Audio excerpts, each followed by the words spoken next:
सवाल नंबर 2 है बहन का। सत्साई पवन भाई, 17 फरवरी को बौद्ध दिवस और जून के महीने में कबीर प्रगट दिवस को लेकर भगत समाज के मन में कुछ शंकाएं हैं। आप जी परमेश्वर के ज्ञान आधार व सत्संगों में किए गए संकेत आधार से भगत समाज को यह बताएं कि यदि सतगुरु रामपाल जी महाराज जी स्वयं कबीर परमात्मा हैं और 8 सितंबर 1951 के दिन प्रकट हुए हैं, तो वे बार बार सत्संगों में ये क्यों कहते हैं कि मैं तो परमात्मा कबीर जी का भेजा हुआ एक संत हूं और आप पुण्यात्माओं को जगाने के लिए आया हूं। पवन भाई, गुरुदेव की इस लीला को समझाने का प्रयास कीजिए। भगत समाज की शंकाओं के आधार से जो बहन ने सवाल किया है उसको मैं दोबारा से रिपीट कर देता हूं। बहन का कहने का मतलब यह है कि पवन भाई, हमने जो पोस्टर पंपलेट जो बनाए हैं 17 फरवरी बौद्ध दिवस को लेके, कि भाई हमने 17 फरवरी को बौद्ध दिवस नहीं मनाना है, क्योंकि हमारे गुरुजी जो स्वयं कबीर परमात्मा है और स्वयं कबीर परमात्मा को ऐसा कौन इस 21 ब्रह्मांड का प्राणी है जो उनको बोध करा दे, जो उनको ज्ञान करा दे। इसलिए गुरुदेव 8 सितंबर 1951 से धरती पे प्रकट हैं। जो दुनिया को ज्ञान कराते हैं वो जगत गुरु है, उनको कोई दूसरा ज्ञान नहीं करवा सकता।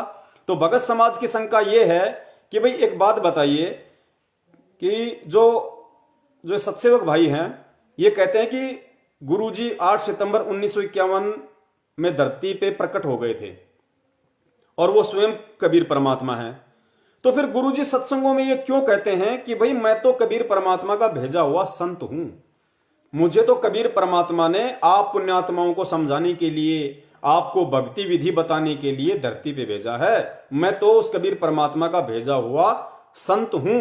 तो ये क्या लीला है परमात्मा की। देखो पुण्यात्माओं, परमेश्वर की वाणी है कि शब्द सैन सतगुरु की पहचाने, पाया अटल सुहाग रे। यानी सतगुरु अपने सत्संगों में जो संकेत करते हैं, जो इशारे करते हैं, अब हमने उनको समझना पड़ेगा।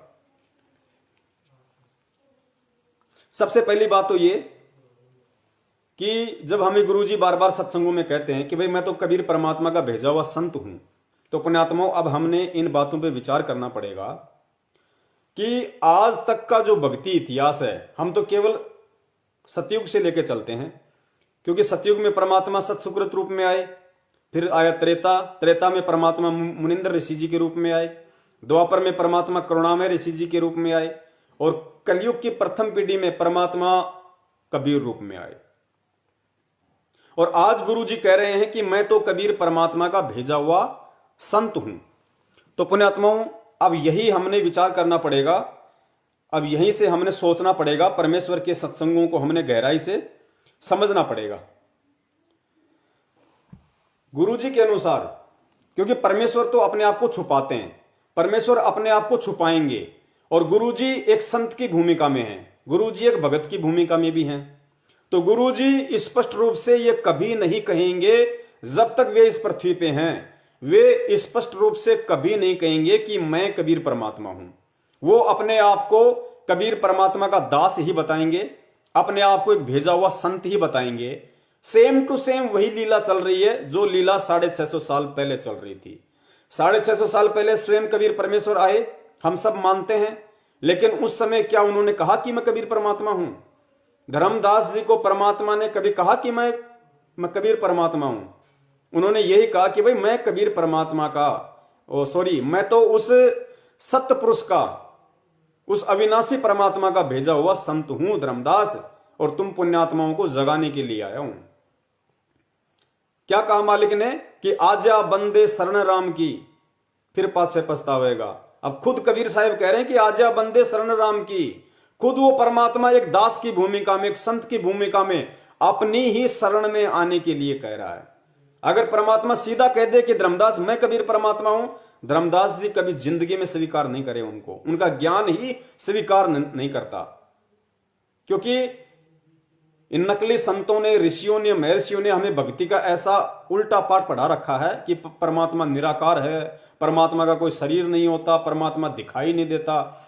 अगर फिर कबीर परमात्मा ये कह देते कि धर्मदास मैं हूं कबीर परमात्मा जो तेरे सामने खड़ा हूं, धर्मदास कभी यकीन नहीं करते। इसलिए परमात्मा ने उस समय भी अपने आप को संत ही कहा, परमात्मा का पैगंबर कहा, और आज भी परमात्मा वही रोल कर रहे हैं, वही भूमिका कर रहे हैं। आज परमात्मा यही कहेंगे कि भाई मैं तो उस परमात्मा का भेजा हुआ संत हूं। लेकिन समझना हमने पड़ेगा, क्योंकि परमेश्वर ने हमें पिछली पीढ़ी में पैदा किया है, ऊपर से अक्षर ज्ञान दे दिया, शास्त्रों का सार निकाल के दे दिया। अब उनकी पहचान हमने स्वयं करनी पड़ेगी। गुरु जी कहते हैं कि मैं कबीर परमात्मा का भेजा हुआ संत हूं। तो पुण्यात्माओं विचार करो, सतयुग से लेके कलयुग तक का भक्ति इतिहास, 4 युगों का भक्ति इतिहास बता दीजिए। सतयुग से लेके कलयुग में परमात्मा ने अपने किस संत को भेजा अपनी पुण्यात्माओं को जगाने के लिए? एक भी संत का नाम बता दो, कोई एक भी संत का नाम जिसको कबीर परमात्मा ने धरती पे भेजा हो। किसी भी युग का, किसी भी समय का कोई भी एक ऐसा प्रमाण दे दो कि कबीर परमात्मा ने जीवों को समझाने के लिए, जीवों को भक्ति की जानकारी देने के लिए, जीवों को सार नाम सार शब्द देकर सतलोक वापस पहुंचाने के लिए अपने किसी संत को सतलोक से भेजा हो। एक भी संत का नाम बता दो, आप नहीं बता पाओगे। जब भी परमात्मा आते हैं स्वयं ही आते हैं। जिस भी संत के रूप में आते हैं वो स्वयं ही आते हैं। सतयुग में परमात्मा संत रूप में आए, क्या नाम धराया? सतसुकृत। कौन थे सतसुकृत? आज गुरुजी बता रहे हैं स्वयं कबीर परमात्मा थे। द्वापर में परमात्मा मुनिंद्र ऋषि के रूप में आए, मुनिंद्र ऋषि के रूप में आए। कौन थे मुनिंद्र जी? स्वयं कबीर परमात्मा थे। उसमें त्रेता में। द्वापर में परमात्मा करुणामय ऋषि के रूप में आए। कौन थे करुणामय जी? आज गुरुजी बता रहे हैं स्वयं कबीर परमात्मा थे। 650 साल पहले वही परमात्मा कबीर रूप में आया। कौन थे कबीर जी? स्वयं वो परमात्मा थे। 250 साल पहले गरीबदास जी महाराज जी के रूप में आए। कौन थे गरीबदास जी महाराज? स्वयं कबीर परमात्मा ही थे। कैसे डबल रोल कर रहे थे? जैसे काशी के भंडारे में परमात्मा ने दूसरा रूप बनाया केशव बंजारे का। केशव बंजारा अनजान बन के सवाल कर रहा है, वही परमात्मा का रूप सवाल कर रहा है अनजान बन के, और दूसरे रूप में वो कबीर परमात्मा विद्वान बन के उनका जवाब दे रहा है। ये होती है डबल भूमिका, डबल रोल परमात्मा का। तो 250 साल पहले जिनको हम मानते हैं कि भाई गरीबदास जी महाराज जी कबीर परमात्मा का भेजा हुआ संत था, उनका अवतार था, पुण्यात्माओं ये बहुत बड़ी गलतफहमी है। इसका वैसे तो जिक्र हो चुका है, फिर भी थोड़ा सा आपको बता देते हैं कि गरीबदास जी महाराज जी कौन थे। खुद गुरु जी के मुख से ही सुन लो और उसके बाद में आप निर्णय कर लेना कि संत रामपाल जी महाराज उस कबीर परमात्मा का भेजा हुआ कोई संत है या खुद वो कबीर परमेश्वर है। ऐसा नहीं हो सकता, हमने कदे सुना को नहीं। ये कोई बात हुई? कबीर तो काल हुआ, 600 वर्ष पूर्व हुए। अगर ऐसा विचार हम करेंगे, उस समय ये विचार करें कि भगवान कृष्ण कब हुए, भगवान राम कब हुए? एक त्रेता में, एक द्वापर में। उस तो पहले कौन था? फिर यदि हम सोचे कबीर साहब तो कल हुए हैं 600 वर्ष पूर्व कलयुग में, तो पहले राम और कृष्ण सतयुग में कहाँ थे? फिर तो थे को नहीं, अर्थात वो भी भगवान को ना। वो भी हैं, ये भी हैं। वो भगवान 3 लोक के हैं और ये भगवान सतलोक के, अनंत कोटि ब्रह्मांड के मालिक से कहते हैं। अब सुनना ध्यान से, आगे ध्यान से सुनना पुण्यात्मा बाबू। कहते हैं कबीर साहब 4 युगों में आए। 4 युगों में? सतयुग में सतसुकृत नाम था, और भाई त्रेता में मुनिंद्र नाम से, द्वापर में करुणा में नाम से, और कलयुग में कबीर नाम से। ये 4 नाम तो इनके मुख्य चलेंगे। अन्य अवतार भी होंगे इनके। जैसे दूसरा अवतार कलयुग में गरीबदास जी आए, वही कबीर, वही परमात्मा। दूसरा अवतार कलयुग में कौन आए? गरीबदास जी महाराज जी। अब गरीबदास जी महाराज जी कौन थे? फिर गुरु जी बता रहे कि वही पूर्ण परमात्मा कबीर साहब थे। ध्यान से सुनना। 4 नाम तो उनके मुख्य चलेंगे। सतयुग में सतसुकृत, त्रेता में मुनिंदर, द्वापर में करुणामय, कलयुग में कबीर। उसके बाद भी उनके अवतार होते रहेंगे। यानी वो स्वयं आते रहेंगे। और गरीबदास जी महाराज जी के रूप में बता रहे हैं कि फिर वो कौन थे जिनको हम उनका भेजा हुआ संत मानते हैं। और कलयुग में कबीर नाम से, ये चारों नाम तो इनके मुख्य चलेंगे, अन्य अवतार भी होंगे इनके। जैसे दूसरा अवतार कलयुग में गरीबदास जी आए, वही कबीर, वही परमात्मा, सतपुरुष, पूर्ण परमात्मा। कौन थे? कलयुग में गरीबदास जी महाराज जी आए, वो कौन थे? ध्यान से सुनना। गेट बंद कर दे दीपक, ध्यान से सुनना। तो इनके मुख्य चलेंगे, अन्य अवतार भी होंगे इनके। जैसे दूसरा अवतार कलयुग में गरीबदास जी आए, वही कबीर, वही परमात्मा, सतपुरुष, पूर्ण परमात्मा। वही परमात्मा, सतपुरुष, पूर्ण परमात्मा। पल पल और सुन लो एक बार। गरीबदास जी आए, वही कबीर, वही परमात्मा, सतपुरुष, पूर्ण परमात्मा। और भी पल पल में आते रहते हैं, कभी प्रकट, कहीं किसी रूप में आते हैं, कभी किसी रूप में आते हैं। कभी प्रकट, कभी किसी रूप में, कभी किसी रूप में आते हैं। तो आज जो गुरुजी कह रहे हैं अपने आप को कि मैं तो कबीर परमात्मा का भेजा हुआ संत हूं, तो पुण्यात्माओं अब आपने विचार करना पड़ेगा। सतयुग में जब पूर्ण परमेश्वर कबीर साहब सत्सुकृत रूप में आए, तो भी वो अपने आप को यही कहा करते थे कि मैं तो परमात्मा का भेजा हुआ संत हूं, ऋषि हूं। कभी अपने आप को परमात्मा नहीं कहा। लेकिन आज मालूम पड़ रहा है कि सतयुग में जो सत्सुकृत रूप में आए थे वो कौन थे। द्वापर में फिर त्रेता में परमात्मा मुनिंद्र ऋषि के रूप में आए, कभी नहीं कहा कि मैं परमात्मा हूं, यही कहा कि मैं परमात्मा का भेजा हुआ संत हूं। लेकिन आज पता चल रहा है गुरुजी के ज्ञान से कि मुनिंद्र जी कौन थे। ऐसे ही द्वापर में करुणामय जी, कबीर में खुद वो कबीर नाम से आ गए। फिर परमात्मा ने गरीबदास जी महाराज जी के रूप में बता दिया कि खुद वो पूर्ण परमात्मा सतपुरुष थे। तो आज हम ये कैसे यकीन कर लें कि संत रामपाल जी महाराज जी कबीर परमात्मा का भेजा हुआ संत है। पुण्यात्माओं, पहले के इतिहास को ध्यान में रखते हुए, उन घटनाओं को ध्यान में रखते हुए, और ये सत्संग परमात्मा रातों को 2-2 बजे जाग के हमें यही सब बातें समझाने के लिए करते हैं कि पुण्यात्माओं, अब मैं स्पष्ट रूप से नहीं कहूंगा कि मैं कबीर भगवान हूं, मैं कबीर परमात्मा हूं, लेकिन सत्संगों के माध्यम से मैं कमी भी नहीं छोड़ूंगा कि मैं ही कबीर परमात्मा हूं। लेकिन समझना तुम लोगों ने खुद पड़ेगा। इन सत्संगों में से वो रहस्य, वो सार, वो संकेत तुम लोगों ने खुद निकालने पड़ेंगे। क्यों? क्योंकि मैंने तुम्हें कलयुग की बिचली पीढ़ी में पैदा किया है, तुम्हें साइंस दी है, तुम्हें ऐसे ऐसे इंस्ट्रूमेंट दिए हैं, तुम्हारी बुद्धि को विकसित किया है। वरना एक समय था पुण्यात्माओं, आज जब बच्चा पैदा होता है ना, तो उसका दिमाग कितना तेज होता है। 6 महीने में, 1 साल में, 2 साल में बच्चा कितना तेज तर्राट हो जाता है। और पहले हमें अच्छे से पता है, 15-15 साल के नंगे फिरा करते थे, 10-10 साल के तो निक्कर पहन के नंगे फिरा करते थे। तो आज परमेश्वर ने 2-2 साल के बच्चों को वो तीक्ष्ण बुद्धि क्यों दी, वो तेज तर्राट बुद्धि क्यों दी, ये अक्षर ज्ञान क्यों करवाया, शिक्षा क्यों दी, साइंस क्यों दी परमात्मा ने? केवल अपनी पहचान करवाने के लिए कि मेरे बच्चे मुझे पहचान लेंगे और मेरे सिस्टम को पहचान लेंगे कि परमात्मा सतलोक में बैठा बैठा सारे ब्रह्मांडों को कैसे संचालित करता है। पुण्यात्माओं, अब हमने स्वयं ही इस विज्ञान को आधार बना के, इस टेक्नोलॉजी को आधार बना के, हमने स्वयं ही यह निष्कर्ष निकालना पड़ेगा कि परमात्मा एक देशीय है, वो सतलोक में रहता है, और एक देश में बैठा बैठा परमात्मा हर जगह कैसे हैंडल कर लेता है। तो हम अब यहां पे धोखा नहीं खाएंगे। जो इस भाई ने सवाल किया था कि गुरुजी अपने आप को संत क्यों कहते हैं, अगर वो 8 सितंबर 1951 को प्रकट हुए हैं, खुद कबीर परमात्मा हैं, तो आज इतने वर्षों बाद भी अपने आप को क्यों कहते हैं कि मैं कबीर परमात्मा का भेजा हुआ संत हूं?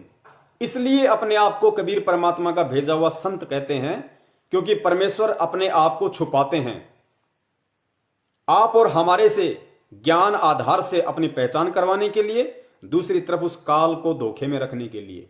वरना गुरुदेव ने कहा कि अगर उस काल भगवान को मालूम पड़ जाए कि उस संत रूप में वो कबीर परमात्मा है, गुरुजी कहते हैं उसका कलेजा फट जाएगा, कलेजा। नंबर 2, आप लोगों को मालूम पड़ गया कि 650 साल पहले भी परमात्मा संत रूप में ही आए थे, अपने आप को संत ही कहा करते थे। लेकिन आज हमें मालूम पड़ रहा है, गुरु जी ने जो बताया, गुरुदेव ने जो समझाया कि 650 साल पहले स्वयं कबीर परमात्मा थे, संत नहीं थे। अगर परमेश्वर अपने आप को संत ना कहे तो उन्हें कोई भी परमात्मा के रूप में स्वीकार नहीं करेगा। 650 साल पहले की जो घटना है वो परमेश्वर ने हमें बहुत अच्छे से समझा रखी है। और परमेश्वर ने भी एक सत्संग में कहा, गुरुदेव ने, कि बच्चों अब मैं वो गलतियां नहीं करूंगा जो बातें मैंने 650 साल पहले कही और मूर्ख जड़मती जीव मुझे नहीं पहचान पाए। अब मैं उन चीजों को रिपीट नहीं करूंगा। अब तुम लोगों ने स्वयं ही समझना पड़ेगा। 4 नंबर, अपने आप को संत कहने का मुख्य रीजन यह है कि परमात्मा अब इतना ज्ञान देके, कलयुग की पिछली पीढ़ी में पैदा करके, ऊपर से अक्षर ज्ञान देके, शास्त्रों का निष्कर्ष निकाल दिया, उसके बाद भी अगर गुरुजी ये कहें कि मैं ही कबीर परमात्मा हूं, भाई मैं भगवान हूं, तो पुण्यात्माओं फिर परमात्मा ने क्यों पिछली पीढ़ी में पैदा किया, क्यों शिक्षा दी, क्यों शास्त्रों को पढ़ाया, क्यों रात के 2-2 बजे तक परमात्मा ने सत्संग किए, क्यों पहले का भक्ति इतिहास हमें पूरा घोट के पिला दिया।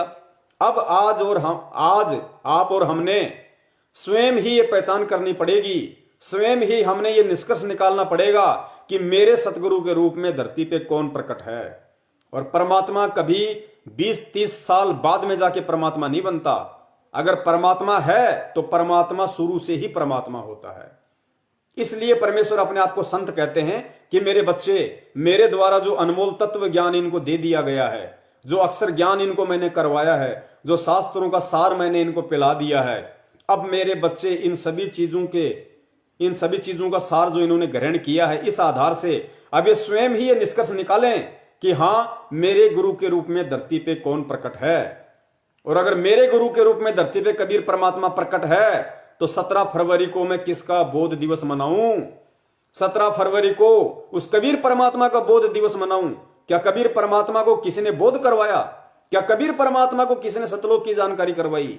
जो दुनिया को जानकारी देने के लिए यहां आता है, जो जगत गुरु है, क्या उसका बोध दिवस मनाना उचित होगा? क्या इतना ज्ञान लेने के बाद भी हम गुरु जी को लज्जित नहीं करने वाले कि गुरुदेव देखो हमने क्या समझा, आपने रातों को जाग जाग के 27 साल तक जो अनमोल तत्व ज्ञान हम गधों को दिया, आज भी हम आपको रामपाली मान रहे हैं। देखो हम आपका बोध दिवस मना रहे हैं 17 तारीख को, कि आपको तो 17 फरवरी 1988 से पहले कह भी नहीं पता था अध्यात्म का। आपको तो स्वामी रामदेवानंद जी महाराज जी ने पाठ पढ़ाया अध्यात्म का, इसलिए हम आपका बोध दिवस मना रहे हैं, क्योंकि उससे पहले आपको ज्ञान नहीं था। तो पुण्यात्माओं, 17 फरवरी को ये बोध दिवस मना के हम क्या साबित करना चाहते हैं? अपनी मूर्खता, अज्ञानता, नीचता, घटियापन। और गुरुजी वो परमात्मा वहां जेल में बैठा बैठा क्या देखेगा 17 तारीख को? कितने मूर्खों पे हंसेगा और कितने अपने बच्चों पे परमात्मा प्रसन्न होगा कि कितने बच्चे मुझे समझ रहे हैं, मुझे पहचान पा रहे हैं। पुण्यात्माओं, जब परमात्मा बरवाला कांड के समय पुलिस वालों के साथ में जा रहे थे तो किसी ने परमात्मा से सवाल किया था। तो परमेश्वर ने कहा था कि बेटा मैं हिसार की छोटी जेल में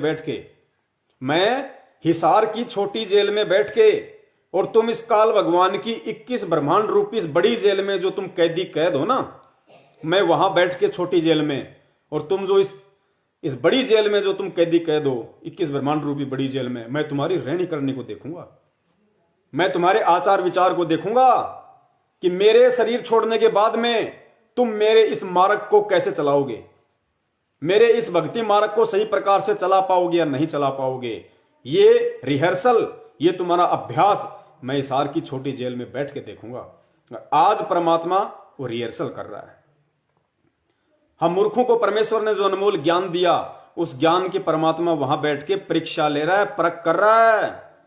उस अविनाशी परमेश्वर को दुनिया के कोई दीवार बांध के नहीं रोक सकती। जिसने राजा अब्राहम सुल्तान की कैद से और 360 साधु संतों को जो बेचारे चक्की पीस रहे थे, उनको चुटके बजाते ही आंख बंद करो, सबने आंख बंद की, जेल में थे। आंख खोलो, आंख खोला तो सब जंगल में थे बाहर। जो परमात्मा जिसका नाम बंदी छोड़ है, जो बंधनों से छुटकारा दिलवाता है, सांसारिक बंधनों से भी, और जो जन्म मरण का बंधन है उससे जो छुटकारा दिलवा सकता है, उस परमात्मा को हिसार की जेल कैसे बंधक बना के रख लेगी। पुण्यात्माओं, हमने धोखा नहीं खाना। ये काल हर प्रकार से हमारे को धोखे में रखेगा, हर प्रकार से गुरु जी के प्रति हमारे मन को ढीला करेगा, हमारे को कमजोर करने की कोशिश करेगा कि देख तेरा गुरु जेल में बैठा है, कहीं का परमात्मा, कहीं का संत, कहीं का तत्वदर्शी। मतलब कुछ न कुछ भी ये करेगा। इस समय भगत की आस्था को तोड़ेगा, भगत के विश्वास को तोड़ेगा, और यही सबसे बड़ा काल का दाव है। और यही परमात्मा देख रहा है कि मैंने भी तो ठोक के ज्ञान दिया है। काल अगर अटपट करके जीव को भ्रमित करने की कोशिश करेगा तो मैंने ज्ञान देने में कौन सी कमी छोड़ दी। मेरे बच्चों को सन 1994 से 2014 तक देखता हूं, काल की अटपट का उसके ऊपर ज्यादा असर होता है या मेरे सनमोल मूल ज्ञान का उसके ऊपर ज्यादा असर होता है। तो पुण्यात्माओं, ये भयंकर ये परीक्षा का दौर है। और इस समय हम ना तो 17 फरवरी को उस अविनाशी कबीर परमात्मा का, उस जगत गुरु का बोध दिवस मना के अपनी मूर्खता का गुरु के सामने सबूत पेश करें, और ना ही जून के महीने में हम उसी कबीर परमात्मा का जो आज हमारे गुरु के रूप में प्रकट है, आज संत रामपाल जी महाराज जी के रूप में प्रकट है, 650 साल पहले दाढ़ी मूछ वाले रूप में प्रकट था, हम 650 साल पहले वाली फोटो का कबीर प्रगट दिवस मना के अपनी मूर्खता का प्रमाण ना दें। क्योंकि जब वही कबीर परमात्मा आज संत रामपाल जी महाराज जी के रूप में 8 सितंबर से धरती पे प्रकट है, तो हम 8 सितंबर को उनका प्रकट दिवस मनाएंगे। 8 सितंबर को, ना कि जून के महीने में उनके 650 साल पहले वाले स्वरूप का। वो स्वरूप आज हमारे किसी काम का नहीं है। कबीर परमेश्वर का जो स्वरूप हम 650 साल पहले वाला देखते हैं, जो फोटो उनकी हम देखते हैं, जब आपको वर्तमान में इतना ज्ञान हो जाएगा, उस लेवल का आपको आध्यात्मिक ज्ञान हो जाएगा, तो पुण्यात्माओं 650 साल पहले वाली फोटो आप अपने घर में भी नहीं रखोगे। दास अपने घर में 650 साल पहले वाला परमात्मा का स्वरूप नहीं रखता। वो दाढ़ी मूछ वाली फोटो मैं अपने घर में नहीं रखता। मेरे लिए उस फोटो का कोई औचित्य नहीं, कोई महत्व नहीं। अगर उस फोटो का मेरे लिए कोई महत्व था तो 650 साल पहले था। अगर मैं चाहता तो उस समय जिस स्वरूप में परमात्मा आए थे 650 साल पहले दाढ़ी मूछ वाले में, अगर मैं चाहता और उस समय यदि मैं उनको परमात्मा मानता और परमात्मा मान के अगर मैं मर्यादा में रह के भक्ति करता, तो वो स्वरूप उस समय मुझे सतलोक पहुंचा सकता था। लेकिन आज उस स्वरूप का झूठा महिमा मंडन करके, उस स्वरूप के आगे धूप बत्ती अगरबत्ती करके, घंटी बजा के, उस स्वरूप का प्रगट दिवस मना के मैं लाख जन्म भी सतलोक की प्राप्ति नहीं कर सकता। और उल्टा आज वर्तमान में वही कबीर परमात्मा जिस संत रामपाल जी महाराज जी के रूप में प्रकट है, अगर मैं वो सारी नादानियां करूंगा तो वर्तमान में परमात्मा जिस स्वरूप में प्रकट है, मैं उनको उल्टा और नाराज कर दूंगा। तो मेरे लिए यदि आज उस कबीर परमात्मा के किसी रूप का, किसी स्वरूप का कोई महत्व है, तो केवल संत रामपाल जी महाराज जी वाले रूप का महत्व है। क्योंकि आज वे मुझे सत्संग सुना सकते हैं, आज वे मुझे आशीर्वाद दे सकते हैं, आज वे मेरी प्रार्थना सुन सकते हैं, आज वे मेरे प्रारब्ध के जो बुरे संस्कार हैं उनका सत्यानाश कर सकते हैं, आज वो मुझे नामदान दे सकते हैं, आज वो मुझे मोक्ष मार्ग की विधि बता सकते हैं, आज वो मुझे प्यार दे सकते हैं, आज मैं उनकी चरण सेवा कर सकता हूं, आज मैं उनसे हर प्रकार का आध्यात्मिक लाभ प्राप्त कर सकता हूं। क्या 650 साल पहले वाली कबीर परमात्मा की फोटो, वो दाढ़ी मूछ वाली, क्या आज मुझे सत्संग सुना सकती है? क्या मेरी फरियाद सुन सकती है? क्या मैं उनकी चरण सेवा कर सकता हूं? बताइए, मेरे किसी काम की नहीं आज वो फोटो। ऐसे तो ना जाने परमात्मा के करोड़ों अवतार हो चुके, करोड़ों। क्या पता द्वापर में परमात्मा कौन से रूप में थे? क्या पता मुनिंदर ऋषि के रूप में परमात्मा कौन से रूप में थे? सत्सुकृत रूप में परमात्मा कौन से रूप में थे? अगर 650 साल पहले वाले फोटो का यदि आप कबीर प्रगट दिवस मनाते हो, तो द्वापर में एक करुणामय ऋषि रूप में भी तो वही परमात्मा था, फिर उसकी क्यों नहीं मनाते भाई? क्या वो कोई और था? कौन थे द्वापर में करुणामय ऋषि? कौन थे? वही कबीर परमात्मा। उनका क्यों नहीं मनाते? उन्होंने कौन सा आपका बुरा कर दिया?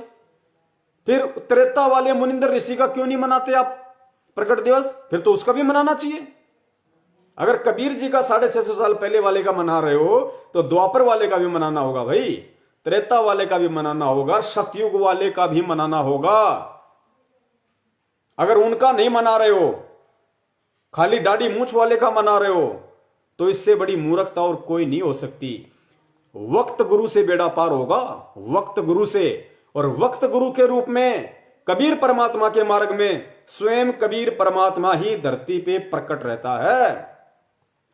इसलिए आज से पहले परमात्मा किन रूपों में आए, कैसे कैसे दाढ़ी लगा के आए, कैसे कैसे मूंछ लगा के आए, हमें उनसे कोई लेना देना नहीं है। चाहे उनके दर्शन करो या ना करो, हमारे लिए यदि आज कोई महत्वपूर्ण है, इंपॉर्टेंट है, तो सतगुरु रामपाल जी महाराज जी का चेहरा, ये कबीर परमात्मा हमारे लिए आज इंपॉर्टेंट है, महत्वपूर्ण है। इसलिए दास अपने घर में 650 साल पहले वाली फोटो को नहीं रखता है।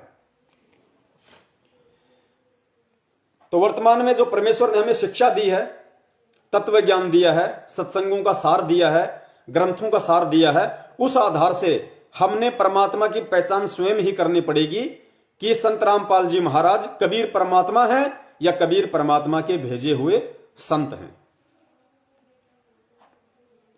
अगला पॉइंट उन्होंने कई बार सत्संगों में जिक्र किया। किन्होंने? परमेश्वर सतगुरु रामपाल जी महाराज जी ने कई बार अपने सत्संगों में जिक्र किया है। और गरीबदास धर्मदास जी के माध्यम से परमात्मा ने कबीर सागर में 600 साल पहले ही लिखवा दिया था। क्या? कि 12वें पंथ हम ही चलावें, 12वें पंथ हम ही चल आवें, सब पंथों को मिटा के एक पंथ चलावें। जब पुण्यात्मा स्पष्ट कह दिया 650 साल पहले परमात्मा ने धर्मदास जी के माध्यम से लिखवा दिया कि 12वें पंथ हम ही चल आवें, कि धर्मदास 12वें पंथ में, गरीबदास जी वाले पंथ में आगे चल के मैं खुद जाऊंगा, मैं खुद कबीर जाऊंगा, तो मुझे यह बता दो कि कबीर परमात्मा फिर क्यों नहीं आए? अगर गुरुजी जो सत्संगों में अपने आप को छुपाते हुए खुद परमात्मा होते हुए इस वाणी के अनुसार कि खुद परमात्मा ने ही आना था, 12वें पंथ हम ही चलावें, जब खुद आज कबीर परमात्मा संत रामपाल जी के रूप में धरती पे प्रकट हैं, और उसके बाद भी यदि वो कहते हैं कि मैं उस परमात्मा का भेजा हुआ संत हूं, तो मुझे कोई भी भाई बहन ये जवाब दे दे कि आज तक गुरुजी ने किसी भी सत्संग में सन 1994 से 2014 तक ये क्यों नहीं बताया कि जब कबीर परमात्मा ने 12वें पंथ में स्वयं ही आना था, तो परमात्मा क्यों नहीं आए? उनके ना आने का रीजन क्या है? बता दो, कोई भी बता दो मुझे। नहीं बता पाओगे, क्योंकि खुद परमात्मा धरती पे प्रकट है, रीजन क्या बताओगे?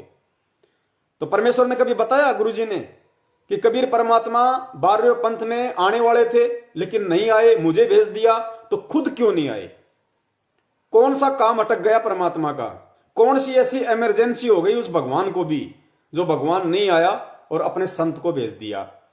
जबकि वाणी क्या कहती है कि साध वचन पलटे नहीं, चाहे पलट जाए ब्रह्मांड।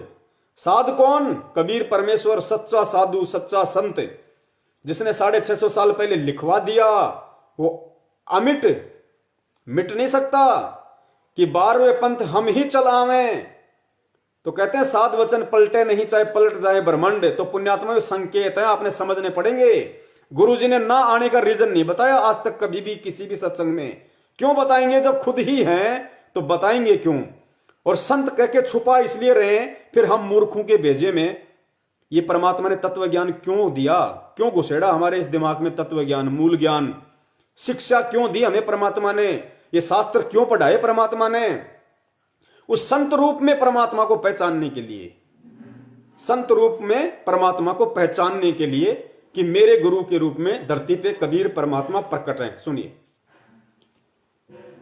आज आप बुद्धिमान हो, शिक्षित हो, बहन बेटी भाई बुजुर्ग सभी शिक्षित हैं और आप खूब समझते हुए।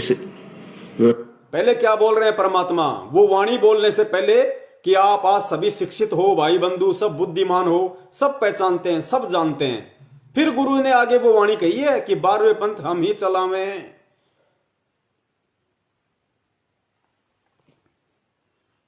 आज आप बुद्धिमान हो, शिक्षित हो, बहन बेटी भाई बुजुर्ग सभी शिक्षित हैं और आप खूब समझते हुए व्यवस्था को। इसलिए ये ज्ञान परमात्मा ने इस समय इसका ढोल बजाना था और सारे विश्व में इसको पहुंचाना था। ये पहले ही निर्धारित था। परमात्मा ने आना था। कैसे आपने कब कबीर सागर में पढ़ा कि बर में पंथ में हम ही चलावें, हम ही चल आवे, चल कर आएंगे। हम ही चलावे को परमात्मा ने जोर दे के बोला है दूसरी बार। ये संकेत है, यही गुड़ ज्ञान है, यही इशारे हैं जिनको हमने पकड़ना पड़ेगा। 12वें पंथ में हम ही चलावें, फिर दोबारा क्या बोला, 12वें पंथ हम ही चल आवें। ध्यान से सुनना पुण्यात्माओं, साध वचन पलटे नहीं, चाहे पलट जाए ब्रह्मांड। परमात्मा ने आना था। कैसे आपने कब कबीर सागर में पढ़ा कि बर में पंथ में हम ही चलावें, हम ही चल आवे, चल कर आएंगे और सभी पंथ मिठाकर एक पंथ चलाए। परमात्मा नहीं आए तो अपना कुत्ता ये दास भेज दिया आपको जगाने के लिए, भौंकने के लिए। परमात्मा क्यों नहीं आए, इसका रीजन गुरुजी ने आज तक किसी सत्संग में नहीं बताया कि भाई परमात्मा के कोई फैक्ट्री चल रही है सतलोक में, उसमें हड़ताल हो गई, लेबर की कमी पड़ गई, और कोई रीजन हो गया, कोई मतलब ट्रैफिक जाम हो गया, परमात्मा का विमान वहां पे रुक गया, या फिर वहां पे किसानों ने हड़ताल कर दी, रोड जाम कर दिया, गुरुजी आ नहीं सके इसलिए मुझे भेज दिया। कोई रीजन बताया आज तक गुरुजी ने? अरे परमात्मा के लिए क्या रीजन, परमात्मा के लिए क्या पाबंदी हो सकती है, परमेश्वर के लिए क्या ऐसी मुसीबत आ सकती है जो उन्होंने कह दिया कि मैं ही आऊंगा। पुण्यात्माओं, यहां अगर कोई आदमी अगर पंचायत में कोई बात बोल दे कि भाई ठीक है मैं इस आदमी को फला फला दिन 5,000 रुपए दे दूंगा, ये मैं जुबान करता हूं, पंचायत में बोल दिया, और फिर यदि वो आदमी उस तारीख को अपनी जुबान अनुसार उसको 5,000 रुपए नहीं देता है तो उसको दोगला कहा जाता है, दोगला। उसकी बातों पे फिर कोई यकीन नहीं करता। तो जब परमेश्वर ने खुद कह दिया, धर्मदास जी के माध्यम से लिखवा दिया, एफिडेविट दे दिया, वो कोई मिटा नहीं सकता, उसको जुटला नहीं सकता कि 12वें पंथ हम ही चलावें। तो आज 12वें पंथ में परमात्मा क्यों नहीं आएगा, लेकिन छुपा क्यों रहा है?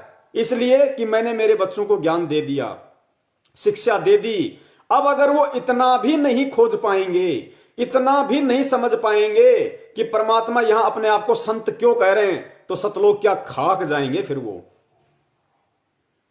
तो अपना कुत्ता ये दास भेज दिया आपको जगाने के लिए, भौंकने के लिए। धनवान लोग जाग जाते हैं जब कुत्ता भौंकता है, वो समझ जाते हैं कोई आपत्ति आसपास मंडराई हुई है।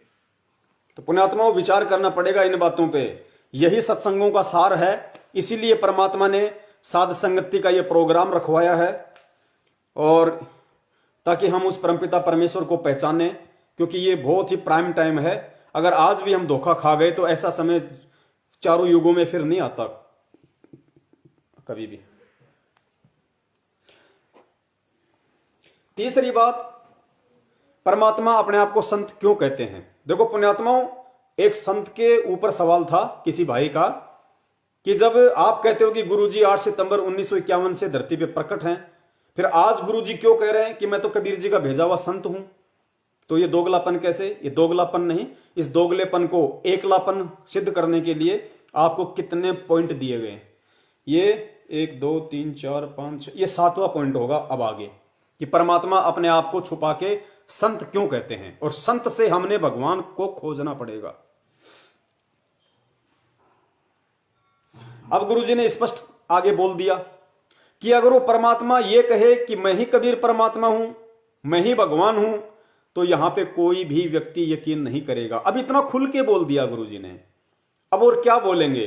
अब भी अगर हम नहीं समझेंगे, या अगर हम उस संत को परमात्मा के रूप में नहीं देखेंगे, फिर भाई धिक्कार है बिजली पीढ़ी में आप और हमारा जन्म लेने का, ऊपर से ये तत्व ज्ञान लेने का, और ये शास्त्रों का जो सार है जो दे दिया परमात्मा ने, चारों वेदों का, गीता जी का, कुरान पुराण का, फिर धिक्कार है परमात्मा के सत्संग सुनने पर। ये सत्संग में स्पष्ट कर दिया परमेश्वर ने कि वो अपने आप को संत क्यों कहते हैं, संत बन के परमात्मा क्यों आते हैं, उसके पीछे का लॉजिक क्या है। सुनिए उन्हीं के मुख कमल से। परमात्मा बंदी छोड़ कबीर परमेश्वर अपनी प्यारी आत्माओं को सतर्क करते हैं।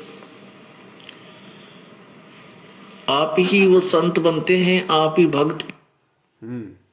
जो भाई ये कह रहे थे कि आज गुरुजी अपने आप को संत क्यों कहते हैं कबीर परमात्मा का, अब गुरुजी क्या कहते हैं कि वो कबीर परमात्मा बंदी छोड़ आप ही एक संत बनते हैं, आप ही एक भगत बनते हैं, आप ही एक परम संत बनते हैं, आप ही सतगुरु बनते हैं। तो जब आप ही संत बनते हैं तो आज उस संत रूप में कौन है? जो गुरुजी कहते हैं कि मैं तो उस कबीर परमात्मा का भेजा हुआ संत हूं, उसका दास हूं, फिर उस संत रूप में आज कौन है? ध्यान से सुनना। आत्माओं को सतर्क करते हैं, आप ही वो संत बनते हैं, आप ही भक्त की भूमिका करते हैं, आप ही एक दास बनते हैं, स्वयं ही वो परमात्मा है और स्वयं ही तत्वदर्शी संत की भूमिका वो करते हैं। अब आज अपने गुरुजी संत की भूमिका में भी हैं, दास की भूमिका में भी हैं, रामपाल दास संत की भूमिका में भी हैं, सत्संग कर रहे हैं, तत्वदर्शी संत की भूमिका में भी हैं, और फिर कह रहे कि परमात्मा तो स्वयं है ही, कमी क्या रह गई? फिर ये कह दिया कि वो अपने आप को संत क्यों कहते हैं? अगर बार बार भगवान कहें तो क्या होगा? सुनिए। बंदी छोड़ कबीर परमेश्वर अपनी प्यारी आत्माओं को सतर्क करते हैं, आप ही वो संत बनते हैं, आप ही भक्त की भूमिका करते हैं, आप ही एक दास बनते हैं, स्वयं ही वो परमात्मा है और स्वयं ही तत्वदर्शी संत की भूमिका वो करते हैं। अब यहां परमात्मा कहते हैं आजा बंदे सन राम की। अब यहां अपने आप को एक दास की भूमिका करते हुए, एक संत की भूमिका करते हुए अपनी प्यारी आत्माओं को अपनी और अपनी ही शरण में आने की प्रेरणा कर रहे हैं। और यदि वे स्वयं को परमात्मा भी कहते हैं, परंतु वे बार बार यदि अपने आप को भगवान कहें तो हम नहीं स्वीकार करते उनकी एक भी। संत क्यों कहना पड़ता है? जैसे आज गुरुदेव अपने आप को संत कहते हैं कबीर परमात्मा होने के बावजूद भी, तो यहां गुरुजी कह रहे हैं कि कबीर परमात्मा अपने आप को संत क्यों कहता है? क्योंकि बार बार भगवान कहे तो कोई यकीन नहीं करे। सुनो। और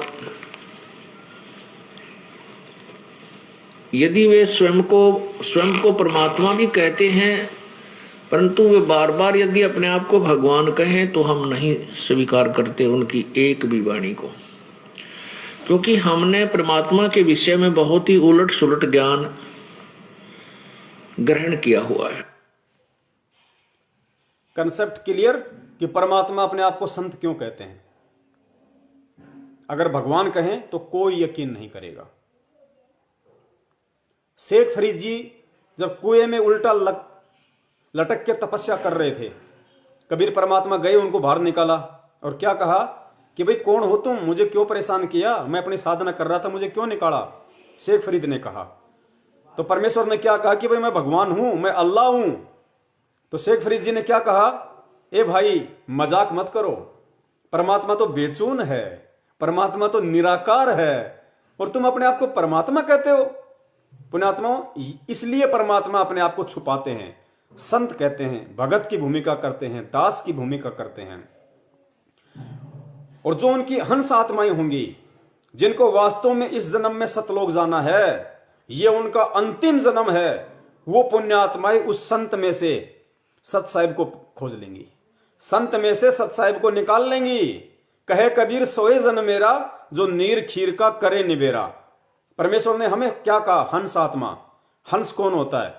दूध और पानी दोनों को एक ही पात्र में मिला दो, जो हंस होता है उसको परमेश्वर ने ऐसा गुण दिया है, विश्व के और किसी पक्षी में नहीं है। वो एक ही पात्र में आधा किलो दूध, आधा किलो पानी मिला दो, अच्छी तरीके से मिक्स कर दो। जो हंस होता है वो उसमें अपनी चोंच डुबो के दूध पिलेगा, पानी पानी छोड़ देगा, उसको हंस कहते हैं। तो वर्तमान में जिस पुण्यात्मा को यह तत्व ज्ञान समझ में आ गया, जिस पुण्यात्मा के ऊपर सतगुरु की मेहर है, वो पुण्यात्मा संत और सत साहिब दोनों को मिक्स कर दो अच्छे से, जो गुरु जी ने खूब मिक्स कर रखा है। वो संत को छोड़ देगी, सत साहिब को निकाल देगी, उसमें से ग्रहण कर लेगी कि हां संत रूप में साक्षात कबीर परमेश्वर हैं। वही व्यक्ति सतलोक जाने का अधिकारी है। बाकी जन्मदिन मनाते रहो, बौद्ध दिवस मनाते रहो, कबीर प्रगट दिवस मनाते रहो, अपनी मूर्खता, अज्ञानता, छोटी सोच का बार बार परमात्मा को प्रमाण देके दुखी करते रहो। तो इसलिए परमात्मा अपने आप को छुपाते हैं कि मैं तो परमात्मा का भेजा हुआ संत हूं। उम्मीद करता हूं उन भगत भाइयों के समझ में आ गया होगा।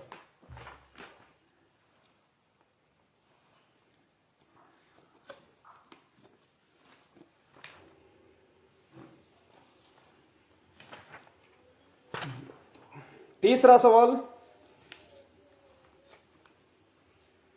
क्योंकि पुण्यात्माओं परमेश्वर ने मौका दिया है साध संगति के माध्यम से, तो हमने इसका भरपूर फायदा उठाना चाहिए। और परमेश्वर कहते हैं एक ने कही दूजे ने मानी, कहे कबीर वो दोनों ज्ञानी।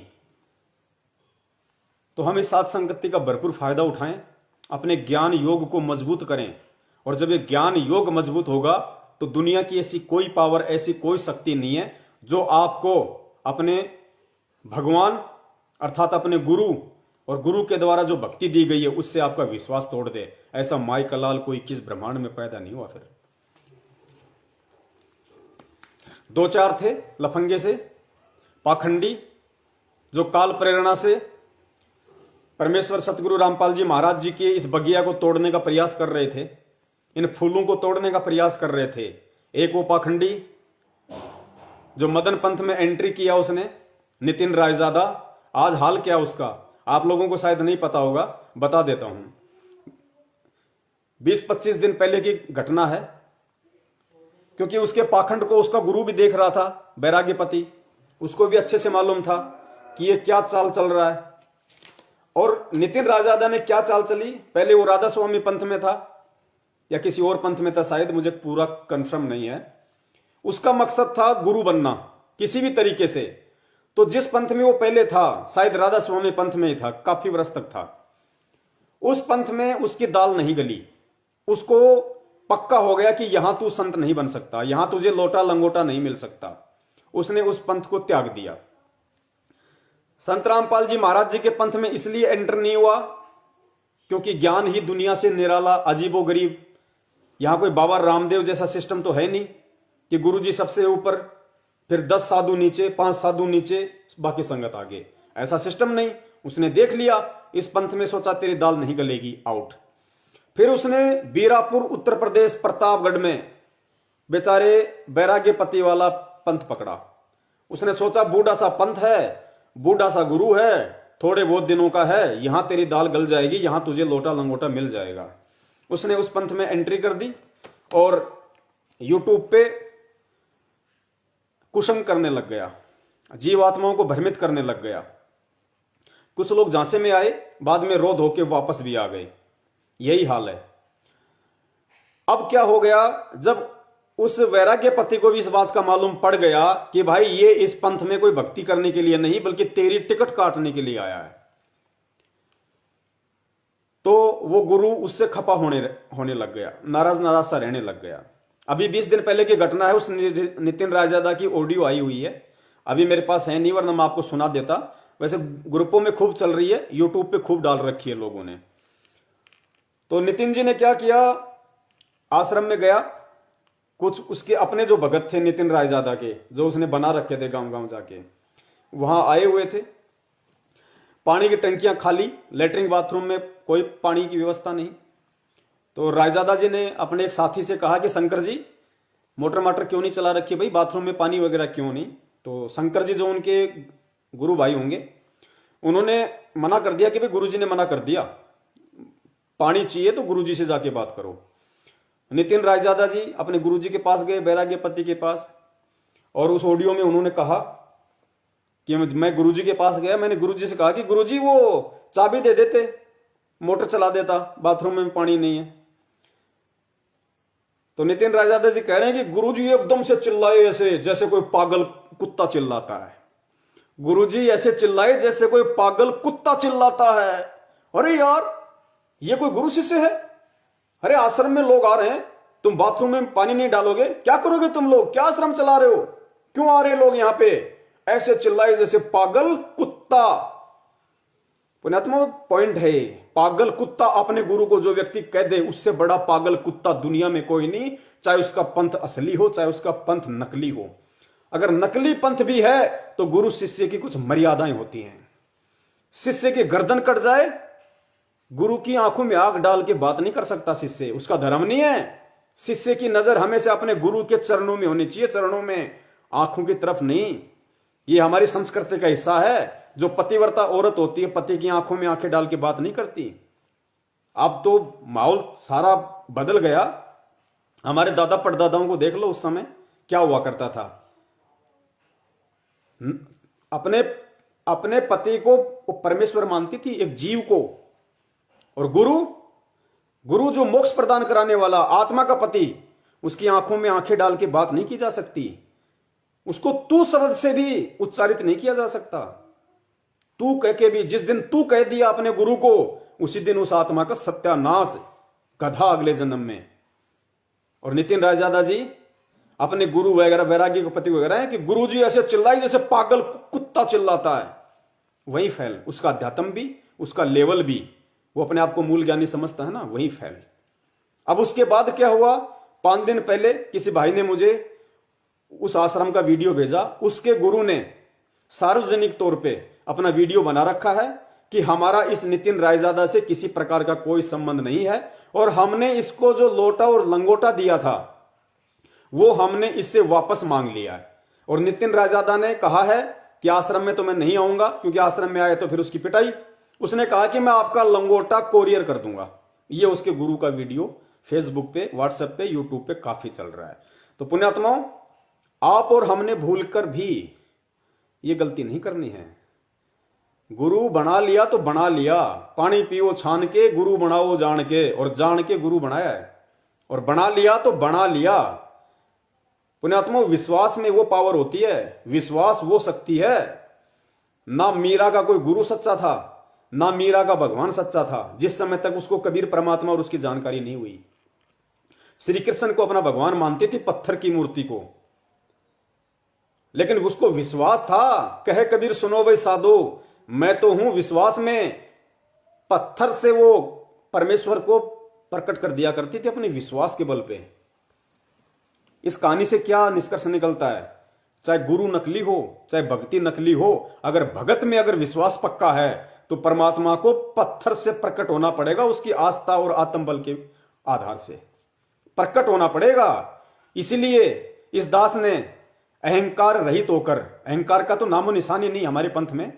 ये जितने भी जो नकली पंथ हैं, ये अभी थोड़े दिन पहले आपने सुना होगा, ये जितने भी दुनिया के संत और पंथ हैं, इन सबको दास ने खुला चैलेंज कर रखा है, खुला चैलेंज कर रखा है। आ जाओ एक मंच पे।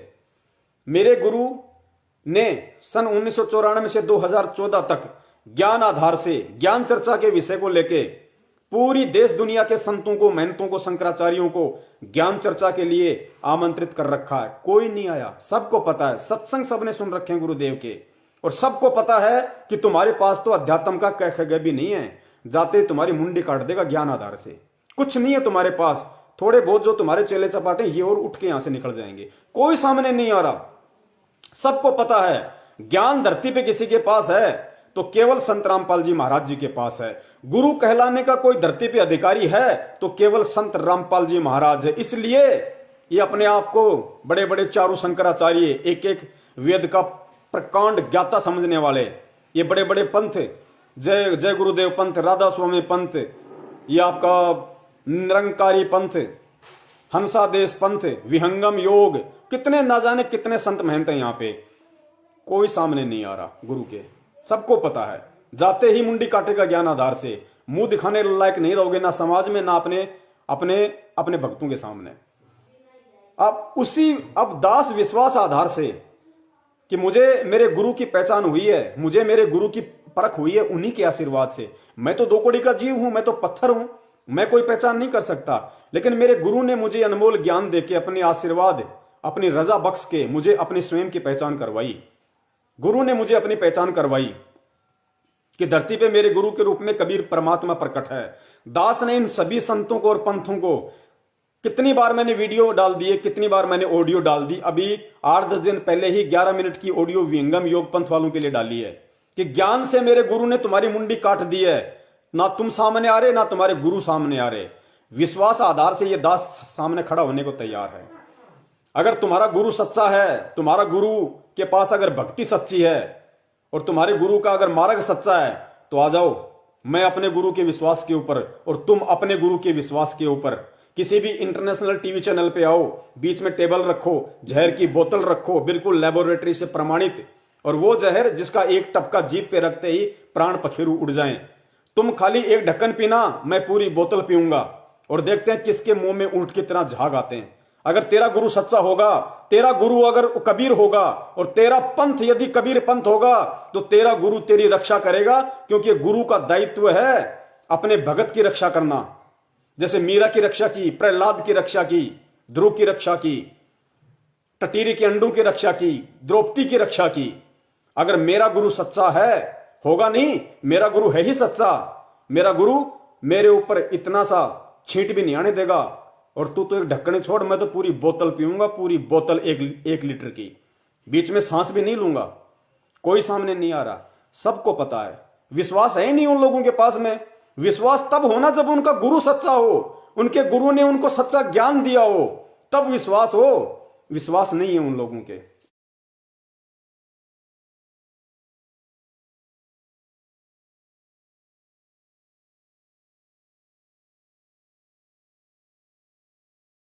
तन मन शीस ईस अपने पे, तन मन शीस ईस अपने पे, पहले में चोट चढ़ावे जब कोई राम भक्त गत पावे हो जी, जब कोई राम भक्त गत पावे हो जी। तन मन शीस ईस अपने पे, तन मन शीस ईस अपने पे, पहले में चोट चढ़ावे जब कोई राम भक्त गत पावे हो जी, जब कोई राम भक्त गत पावे हो जी। भाई सतगुरु तिलक अजप्पा माला, युक्त जटा रखवावे, सतगुरु तिलक अजप्पा माला, युक्त जटा रखवावे। जत को पीन सत का चोला, भीतर बेख बनावे जब कोई राम भगत गत पावे हो जी, जब कोई राम भगत गत पावे हो जी। भाई लोक लाज मर्याद जगत की, तृण ज्यों तोड़े बगावे, लोक लाज